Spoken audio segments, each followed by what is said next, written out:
Bom dia, boa tarde, boa noite, sejam muito bem-vindas e muito bem-vindos a mais um Prototipando.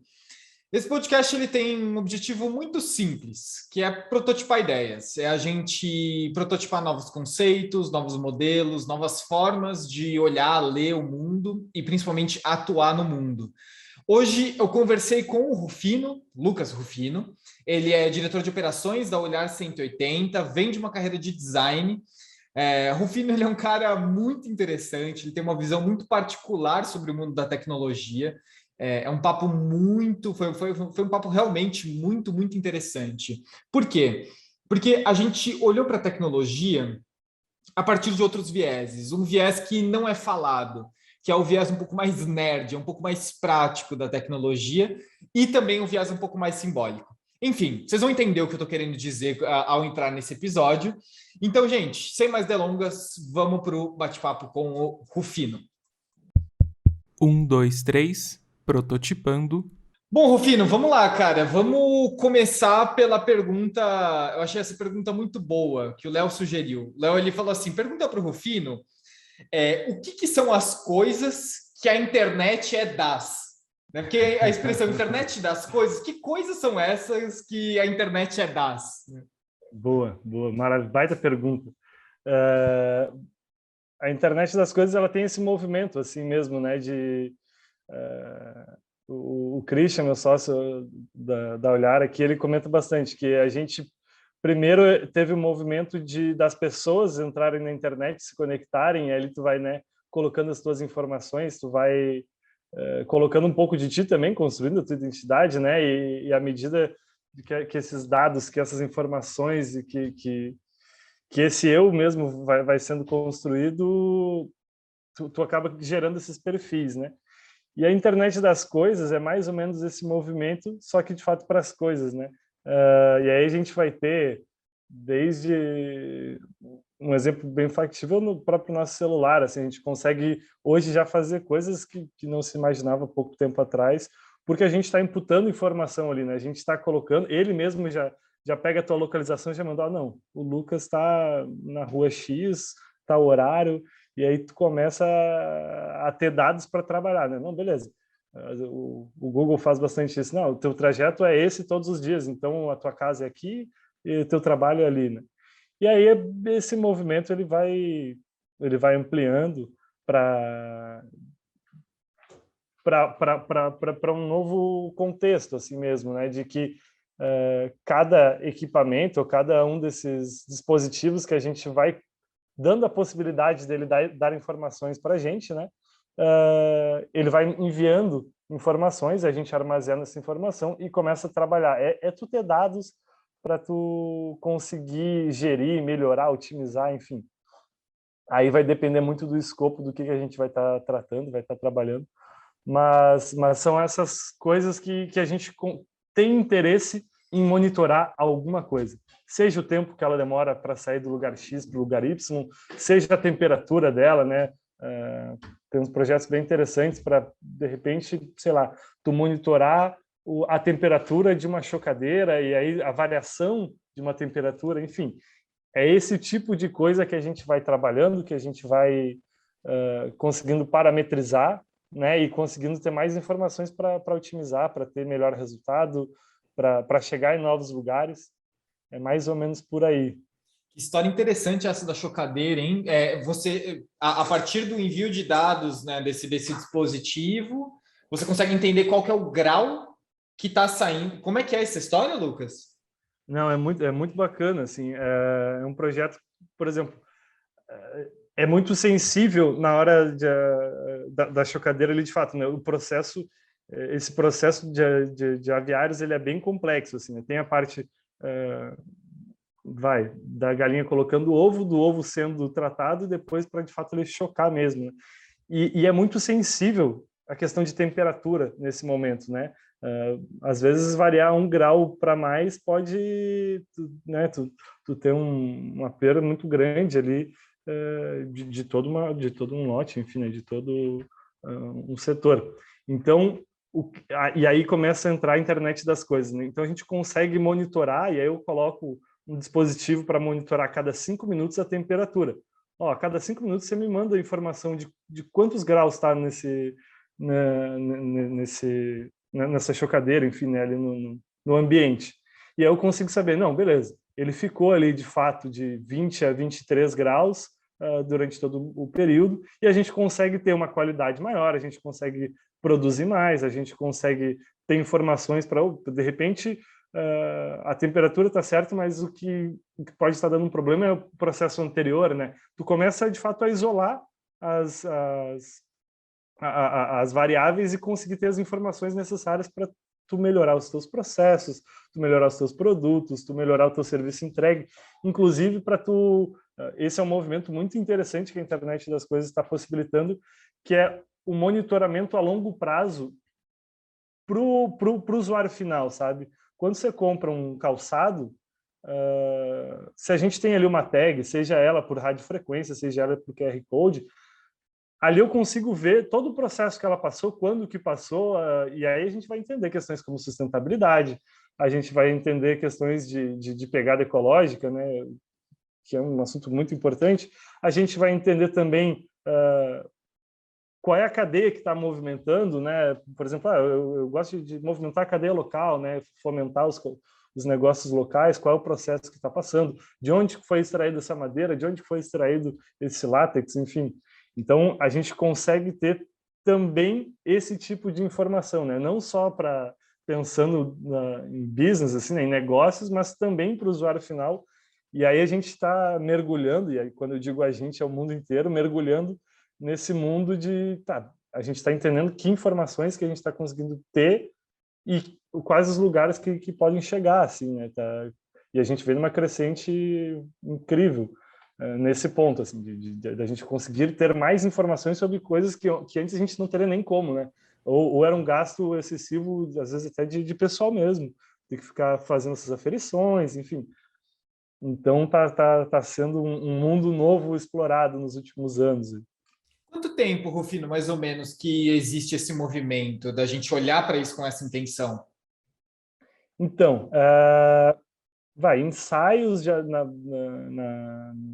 início de 2010, 11 já tinha alguns ensaios, mas assim, isso não era fomentado, assim, né? A gente vai ver curvas de uso de tecnologias, assim, isso tá muito lá atrás, mas a partir do momento que ele começa a ser implementado no movimento de indústria, no movimento varejista mesmo também, e hoje já não é muito esquisito a gente achar em gôndola de supermercado tags referenciando produtos, né, e conectando, enfim, tendo ali alguma forma de conexão com sistemas. Mas esse movimento mais massivo de entrar mesmo, de entrar no comércio, faz em torno de 5 anos, aqui no Brasil um pouquinho depois, mas 5 anos de forma mais direta mesmo, assim, né? E agora a gente tem, pô, né, dentro da pandemia aí, os QR Codes explodiram, assim, né? E por que isso? Porque é um portal ali, as pessoas entenderam como tal, entenderam como essa forma de conexão mesmo, que aí tem tudo a ver com a internet das coisas, né? De um portal de conexão que eu consigo chegar de um lugar A até um lugar B com tais informações. Então a pessoa, né, lives e tudo mais que a gente teve aí enquanto pandemia, pô, a pessoa entra ali, quem está programando aquele QR Code consegue saber por onde que ela veio, qual foi o minuto, ou enfim, qual foi, né, o período ali que ela entrou. Então, eu consigo ter até uma assertividade maior em alcançar o meu público, entender o que está funcionando, o que não está funcionando. Né? Então, começa... Nos últimos 2 anos, massivamente, a gente já não virou aquela coisa, não, vai chegar. Não, já está aí e quem está mais atento já está fazendo acontecer mesmo, assim. No setor de médias indústrias, médias, inclusive pequenas, já tem alguns movimentos interessantes, principalmente esse que eu comentei, relacionado ao usuário direto, né?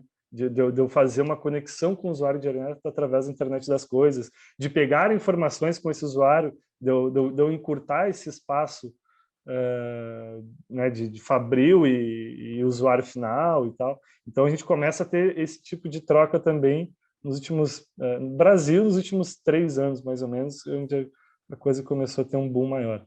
Curioso, cara, porque a minha sensação é que o custo marginal para criar uma estrutura dessa, ele caiu muito também, né, Rufino? Sim. Em um espaço de tempo super curto, né?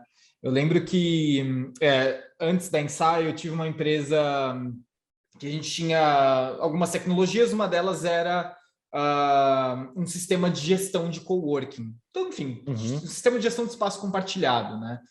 E ali você imputava todas as cadeiras que você tinha, as mesas, Uhum. etc., e gerenciava todas as reservas, enfim, faturamento era um ERP, entre várias aspas, Uhum. focado em coworking. E aí eu lembro que, e aí no começo, eu tocava muito das vendas, e aí eu cheguei num coworking grande, na época aqui em São Paulo, e eu mostrei. E aí o cara me perguntou assim, vocês trabalham com IoT? Uhum. Aí eu falei, trabalho. Falei, foda-se, vamos ver onde vai dar isso.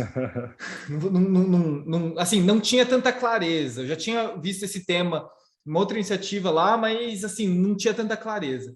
Aí ele, não, porque a minha ideia, cara, é o seguinte: a gente tem um dispositivo no teto que mapeia a disponibilidade de mesas ao vivo. Então ele vai fazendo a leitura de quando a pessoa senta, Uhum. quando sai, para onde que ela foi aqui dentro, se ela foi para outra mesa, a gente consegue ter uma taxa de engajamento entre empresas. E aí Uhum. eu falei, caralho! Aí, na época, eu lembro que eu liguei para um amigo meu desenvolvedor, tem uma empresa de desenvolvimento, falei, cara, deu essa ideia, ele falou, cara, isso aí é muito caro. E assim, e era muito caro mesmo. Assim. Uhum. E aí a minha sensação hoje, olhando para a história, é, meu, caiu muito o custo. É verdade isso, Rufino? Demais, demais, demais. Porque é isso, assim, a gente vem nos últimos 20, 30 anos de uma crescente absurda tecnológica mesmo, assim, né? Nesse boom que isso, uma coisa que custa X esse ano que vem custa um terço de X. Por que isso? Porque é muito rápido e a gente tem uma habilidade incrível de achar formas de fazer a mesma coisa de jeitos diferentes, né? Uhum. Então, para o IoT, nesse exemplo, se a gente for fazer um paralelo, hoje a gente tem em relação, né, isso no micro, assim, em relação aos carros, né, estacionamentos tem muito isso, avisando, não, essa vaga tá ocupada, não tá. Então, que funciona mais, a lógica é mais ou menos essa, né, tal lugar tá ocupado, não tá, só que daí a gente tem outro nível de complexidade, que é saber quem é essa pessoa, tentar fazer conexões, e aí é onde começa a parte de ciência de dados mesmo, assim, né, de tu trabalhar com esses dados. Mas a geração dele é mais ou menos por aí. E isso que eu comentei da gente ter mais de um jeito de fazer a mesma coisa, se a gente for pegar hoje, eu consigo te listar, sem pensar muito, 5 tecnologias facilmente aplicáveis na indústria hoje, sem um investimento muito alto, sabe? A gente vai ter radiofrequência, a gente vai ter para o Bluetooth, a gente vai ter para o próprio QR Code que eu citei antes. Então é isso, assim, o mesmo tipo de informação eu vou conseguir gerar ela de várias formas, né? E aí é onde entra isso, a gente vai ter concorrências, a gente vai ter versões, né? A própria tecnologia de Bluetooth, que a gente, enquanto celular, a gente já tem ela há muito tempo, começou a ser hábil da gente colocar em indústria depois de algumas versões, né? Eu preciso que ela passe paredes, né? Eu preciso que não tenha interrupção tão fácil, eu preciso que eu tenha um alcance um pouco maior. E isso é processo nem tão paulatino da tecnologia mesmo, avanço tecnológico, de eu conseguir produzir um beacon, né? Hoje, o beacon é a ferramenta que a gente, enquanto Bluetooth, a ferramenta que a gente consegue conectar com um sistema, né? Consigo enviar e receber a informação. Hoje, um beacon é um tamanho de uma moeda de R$ 1, sabe? E custa ali na faixa de, sei lá, R$ 2 a gente consegue um beacon. Então, é um valor, assim, né, que, como tu comentou, se a gente for pegar 5 anos atrás, não sairia menos de R$ 100, mesmo com variâncias de dólar e tudo mais. Então, tem muito isso, tem o processo de amadurecimento enquanto tecnologia também, né? Uhum. Das variáveis, de eu conseguir facilitar em relação a preço, de eu conseguir facilitar em relação a fornecedor. Hoje a gente consegue pegar esses beacons, né? Esse dispositivo para a gente conseguir enviar e receber informação a gente consegue pegar da China, a gente tem algumas montadoras de beacon aqui no Brasil bem boas já também, então a gente começa a ter um outro cenário mesmo enquanto fornecimento, enquanto amadurecimento de tecnologia, né? E nos últimos 5 anos é isso, assim, tu consegue possibilitar através do financeiro mesmo, sabe? Porque antes era inviável. A gente já tinha capacidade de lidar com dados, a gente já tinha capacidade de testar algumas coisas, mas a gente não tinha capacidade de fazer essa informação chegar. E esse é o ponto inicial do IoT, né? É tu conseguir enviar e receber informação de algum jeito. E aí tu vai ter os seus parâmetros, tu vai ter temperatura, como eu falei, tu vai ter tempo, tu vai ter até, por exemplo, eu tenho uma encomenda que está vindo, sei lá, de Manaus e ela não pode, né, tem o fator de não poder trimilicar muito, de não poder balançar ela muito, enfim. E hoje eu já tenho dispositivos que consigo medir, aferir isso, sabe? Teve uma queda muito abrupta, né, de altimetria, não teve. Então a gente começa a ter esse tipo de possibilidade de aferições mesmo, né? Coisa, cara. E é engraçado porque a IoT, eu não sei se você, acho que você deve sentir muito isso. A IoT, ela é muito sexy quando a gente fala, só que ela é muito nerd quando a gente pega para fazer, né? E eu vejo o pessoal, quem não consegue entrar nessa camada executora, melhor dizendo, do IoT, né, que é pensar, e aqui tem muito do processo científico, né, Rufino, de melhoria contínua, etc., teste, hipótese, não sei o quê, mas quem não chega nessa seara, quem fica ainda muito high level, fica com medo. Você percebe isso também? Total. Os clientes ficam com medo quando você fala, Rufino? Não, é engraçado isso, porque tem momentos que se tu comenta a IoT, a pessoa já dá um passo para trás. Não é nem para mim isso, sabe? Já tá longe. Sabe? Não me aparece com isso que eu tenho que organizar o meu estoque aqui, que a coisa tá bagunçada. Não, calma. É justamente para ajustar o teu estoque que a gente consegue estar aí, sabe? E é bem isso. Isso que tu trouxe de ter esse processo científico mesmo, de testar, cria ali uma hipótese, testa e entender se aquilo faz sentido, se aquelas medições fazem sentido, se os intervalos que tu imaginou fazem sentido. E isso, quando a gente começa a aplicar, as pessoas falam, não, mas é por aí? É isso mesmo? Isso é IoT também? Porque muito dessa construção Vale do Silício que a pessoa tem já de IoT, sabe?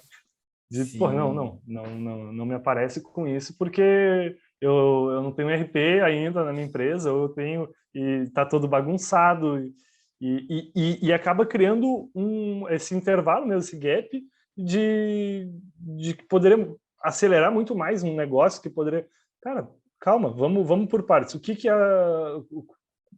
daqui a pouco é o teu estoque que está bagunçado, é uma logística que eu não estou conseguindo ter uma qualidade que se espera, enfim, ou vamos entender quais são os valores que a gente consegue perceber dentro do teu processo, do teu produto, da tua entrega, enfim. E é um processo de desburocratização mesmo da informação, assim, né? De tu... Calma, beleza, é isso aí.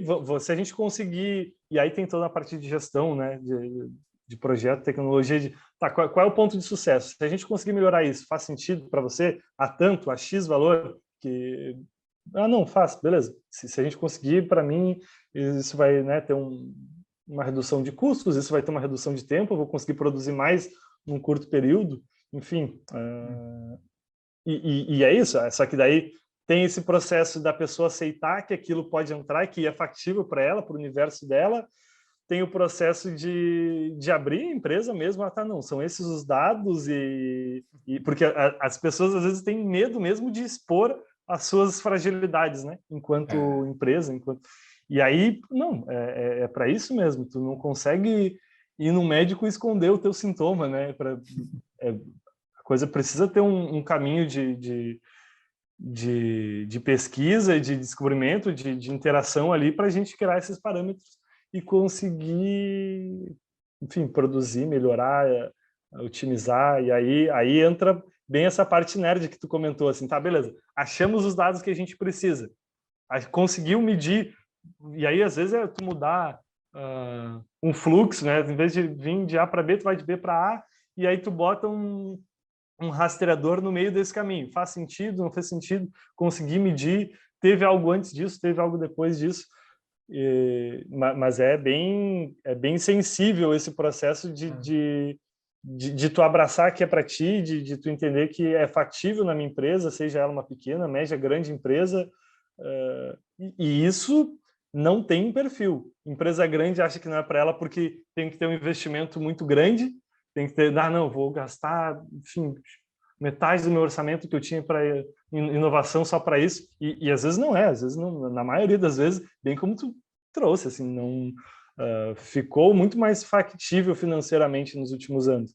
E a empresa pequena acha que só é para empresa grande, né? Então é um pouco disso, assim, receios que, enfim, faz parte também desses níveis de maturação de empresas, né? E de tecnologia também, acho que é um combinado das duas coisas. E tem muito dessa troca, assim. Esse exemplo que tu trouxe, né? Pô, o cara lá atrás já estava vendo e já estava interessado. É uma maturidade também de eu apostar, de eu querer trazer, e beleza, ter as informações, ter os dados, mais uma vez, né, falando de dados, ter os dados para a gente saber, tá, a partir de quanto que faz sentido eu fazer esse investimento, a partir qual é o retorno que isso pode me dar, que informações isso pode me trazer, como que eu vou melhorar, né? E aí vai enquanto gestão da empresa e vai enquanto também maturidade da tecnologia, assim, de chegar num platô de ser factível entrar em mercado mesmo, as pessoas aceitarem. Eu vi alguns exemplos, né? Eu gosto de trazer exemplos porque isso tem todo esse misticismo em volta do IoT, assim, e pô, cara, a pandemia acabou aflorando esse tipo de tecnologia, né, de informação.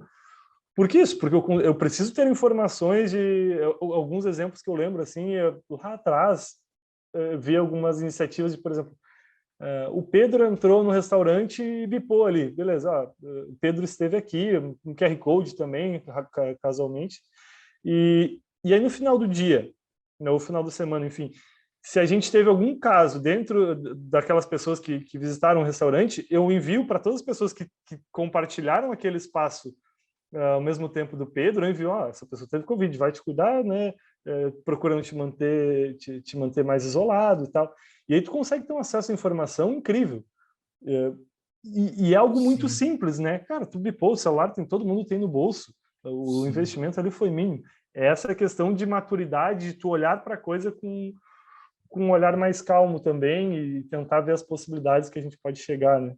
Sim, sim. Cara, isso é muito interessante, Rufino, porque a gente fala que a internet é das coisas e tudo bem, né? Tem uma conexão com, enfim, conceitualmente faz todo sentido, lógico, mas a gente poderia brincar que a internet, na verdade, é das pessoas, né? Se não tiver o fator orgânico ali, porque no final a gente quer entender sobre o comportamento humano, a gente quer entender como as pessoas estão pensando, se sentindo, né?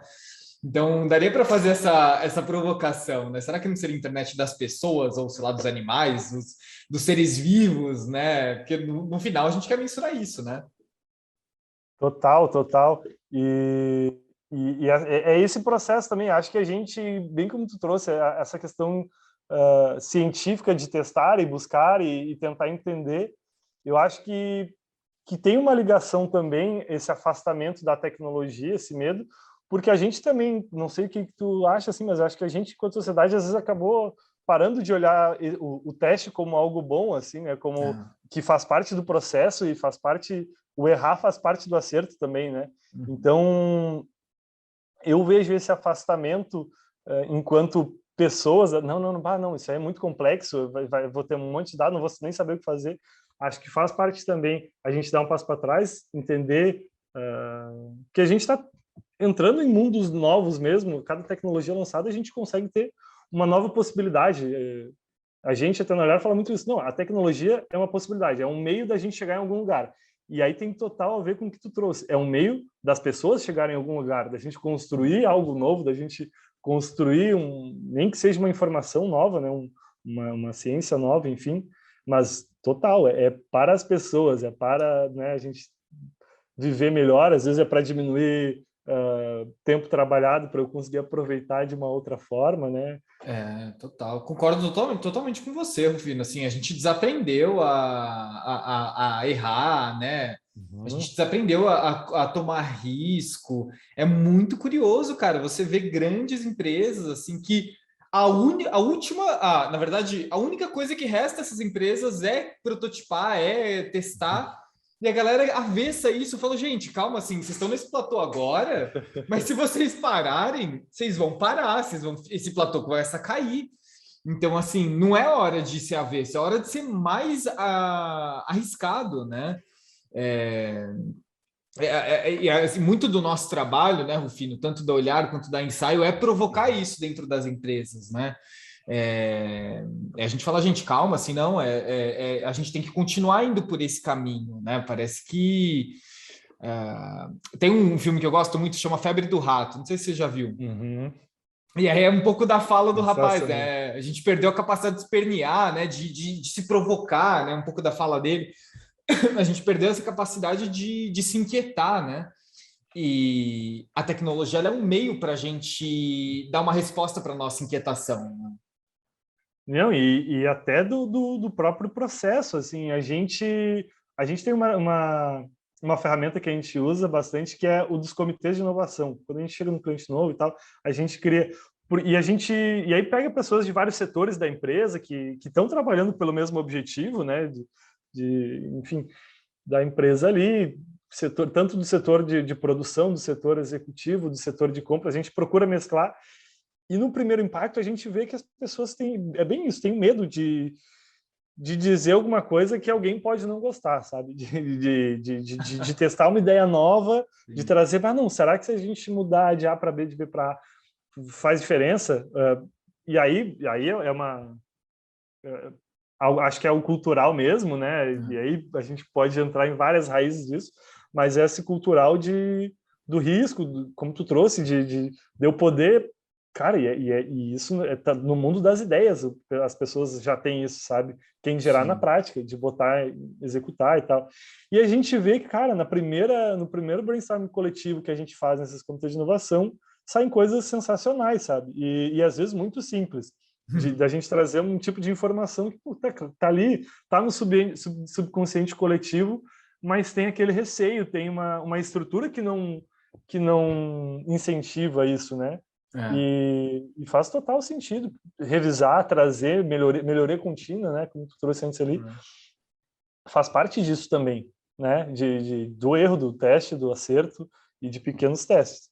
E no fim das contas servem para as pessoas e para, né, todo o processo serve para as pessoas e é um processo, a gente tem que aceitar o erro um pouco melhor, eu vejo assim.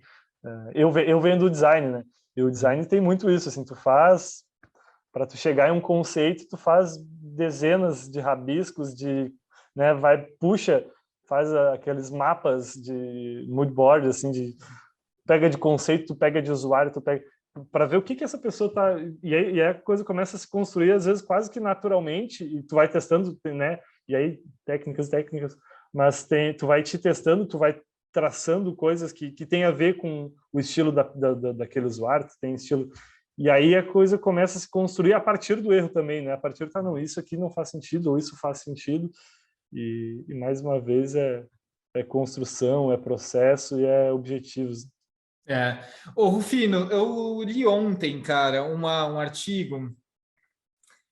O título dele era mais ou menos assim, não vou lembrar certamente, mas era mais ou menos assim.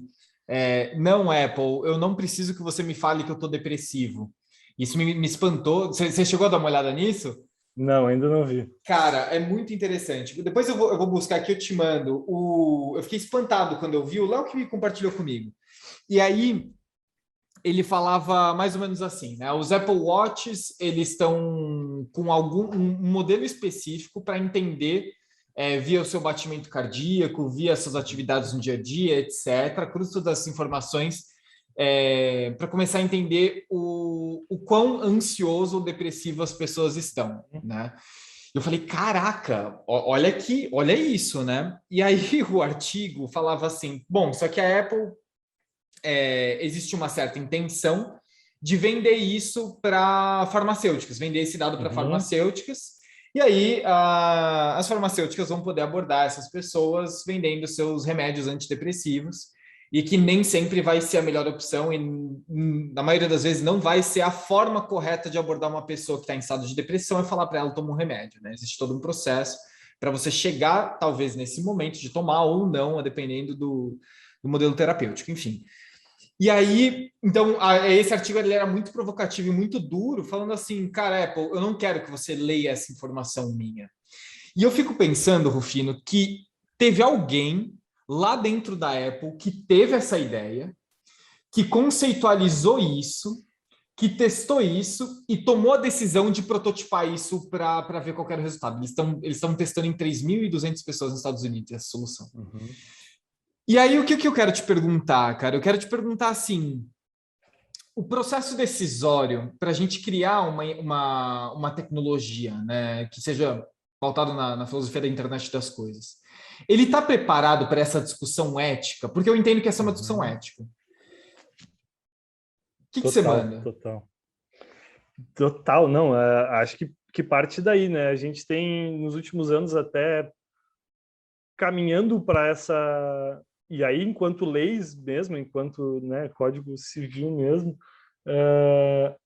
a LGPD, a gente vai ter aqui no Brasil, né, de tu ter responsabilidade sobre informações.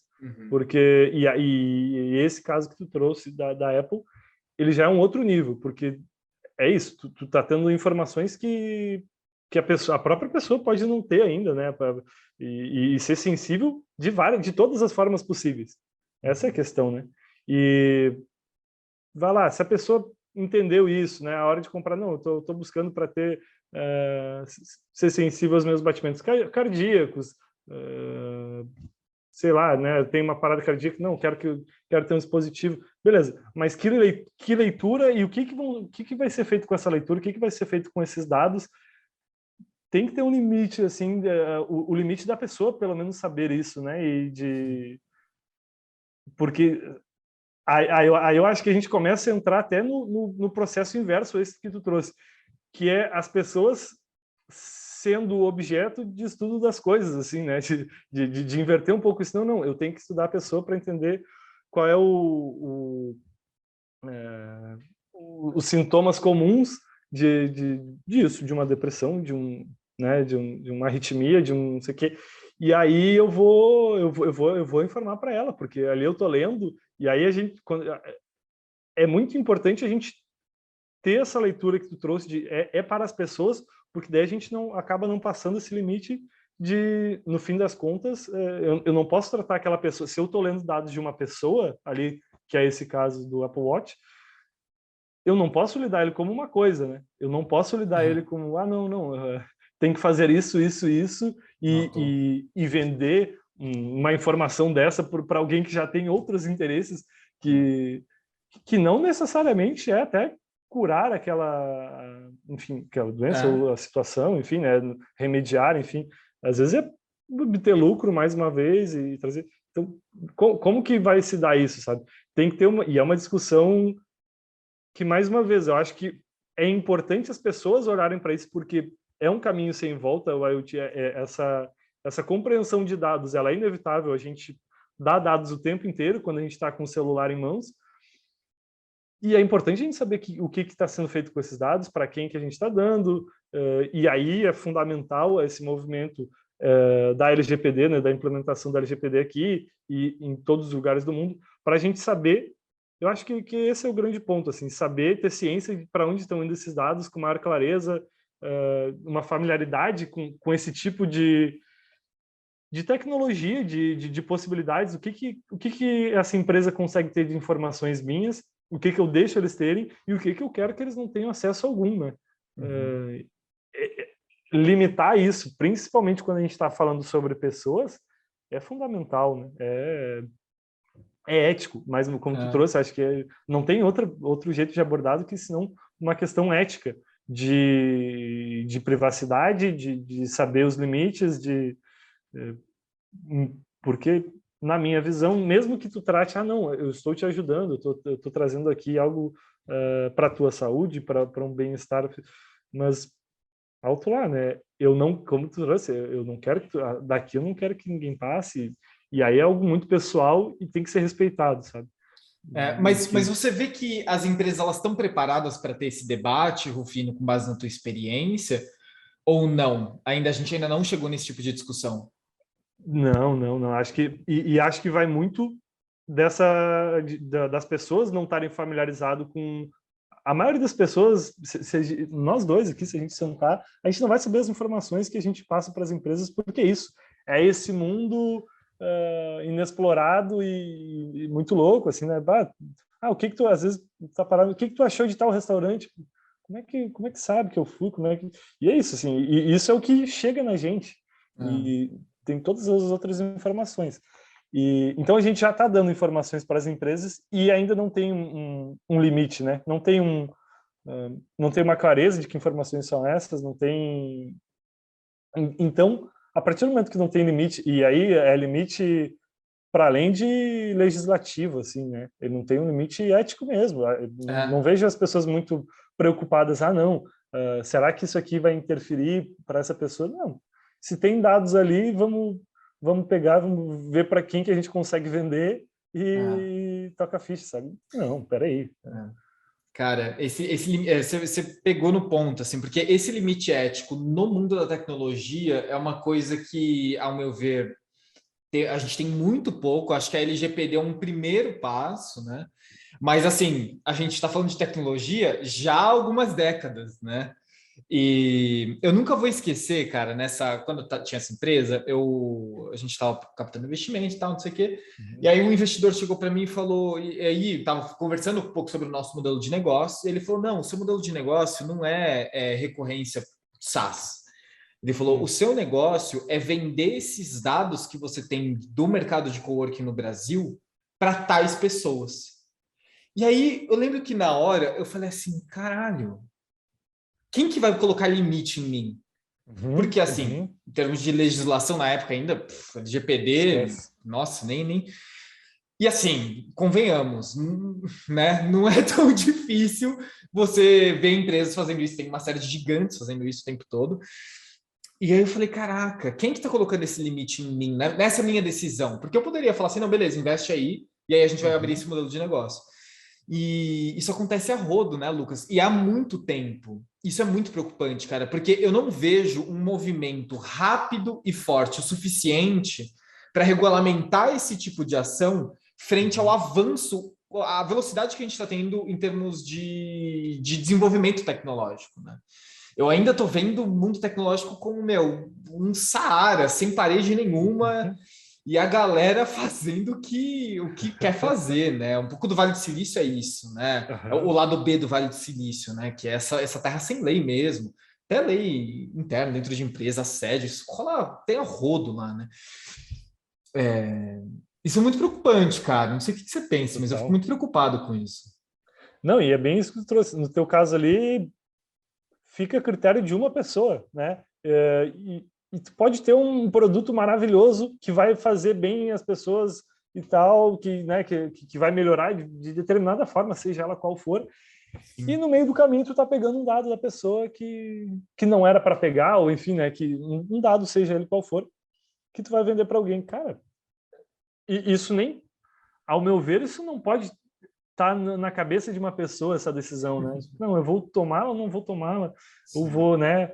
E total, não, ainda não se tem os limites de dizer, não, Pedro, você pode ir até aqui, você tem que informar tal coisa, e isso em todos os níveis. A gente sabe que aqueles termos de acordo, dizer que aceita, as pessoas já desenvolvem ele para que não se leia, né? Para que não, É. beleza, aceite aí e toca ficha, jogue aí o seu jogo, seu Candy Crush, seu não sei o quê. E como é que eu vou passar essas informações? E isso é mundo, é como tu trouxe, é Vale do Silício, é aqui, não tem. A velocidade, bem como tu trouxe, a velocidade com que a gente tem a capacidade de gerar novas tecnologias, novas possibilidades, não se compara às iniciativas que a gente tem para regulamentar, para trazer essa discussão para o grande público enfim, de modo geral, de trazer a questão ética e delimitar o que são informações. E não estou dizendo isso com não sei, né? Não pode pegar dados nenhum, então não, se pode, mas quais são esses dados? O que o Pedro está aceitando quando aceita os termos? O que de forma alguma pode ser colhido? Isso não tem hoje, né? Não tem hoje. E talvez seja por isso que Dependendo é tão barato, né? Certo. Tem um dito assim, né? Que se você não está comprando um produto, se você está ganhando um produto, você é o produto. Tu dá, né? E aí tu dá o Wi-Fi grátis num parque, as pessoas estão ali colhendo informações se você está naquele Wi-Fi, né? E aí começa essa coisa muito louca, assim, de não ter níveis, de ter uma parametrização de pessoas sem muito esse caminho ético, né? Rufino, eu tenho mais 2 perguntas para te fazer antes da gente fechar o nosso papo. A primeira delas é: qual foi o último filme, livro que você leu, filme que você viu, série que você viu, ou, sei lá, CD que você ouviu, CD não, álbum, né? Que te chamou muita atenção, que você quer deixar de recomendação aqui para o pessoal? Boa. Tem uma série da Netflix que ela é quase pedagógica em relação a isso, assim, que é a Era dos Dados, é muito boa, assim, tu ver de fato como a gente já está conectado, né? E aí é entender o que mais que a gente precisa conectar, entender como a gente pode evoluir enquanto sociedade mesmo, assim, através dos dados. E aí essa questão que a gente até estava comentando antes, enquanto ética, já toma uma outra proporção, porque se a gente olha com esse carinho, com esse cuidado de ser para as pessoas e como melhorar, tem isso, né? É sensacional, assim, é uma série bem, bem interessante na prática de dados e de informações, assim, que eu acho que vale a pena o pessoal dar uma olhadinha. É interessante, é intrigante, né? É bem bacana. Acho que é uma boa dica para o pessoal ver. Excelente, excelente. E, cara, a última pergunta é uma pergunta um pouco mais filosófica. Para você, Rufino, o que é a vida? Boa. Eu vi essa pergunta umas quantas vezes no programa do Abujanra e nunca pensei que Eu fosse tô responder. copiando ele aqui. Eu sempre falo isso, eu tô copiando o Abujanra aqui. É sensacional. Eu sempre ficava pensando e nunca chegava em algum lugar, assim. Mas a vida, acho que é uma experimentação de várias formas de tu te entender, de uma certa busca, assim, a questão de navegar é preciso, viver não é preciso, né? Dessa eterna busca do si, do conjunto, de ver o que te faz bem, qual é o lugar que tu está inserido, o que vem antes, o que vem depois, e melhorar enquanto pessoa, melhorar enquanto sociedade, enquanto coletivos, e como que eu estou contribuindo, como que o coletivo me contribui. Acho que é essa busca, assim, de bem-estar, melhorias e viver em comunhão. Massa, legal, legal. Rufino, cara, é isso. Eu queria que você falasse um pouquinho para a gente fechar. Quem está ouvindo a gente gostou do que você falou, está a fim de conhecer um pouco mais sobre o Olhar, inclusive contratar vocês para fazer um projeto de IoT, dar o caminho das pedras, como é que as pessoas te acham e também acham a Olhar. Sensacional.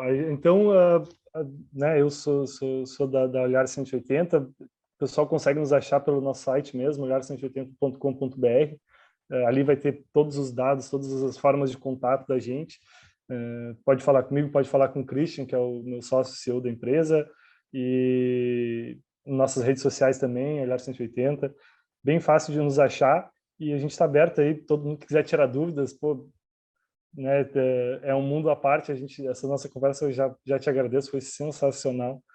E tem muitos outros pontos que a gente não conseguiu tocar, porque isso, né?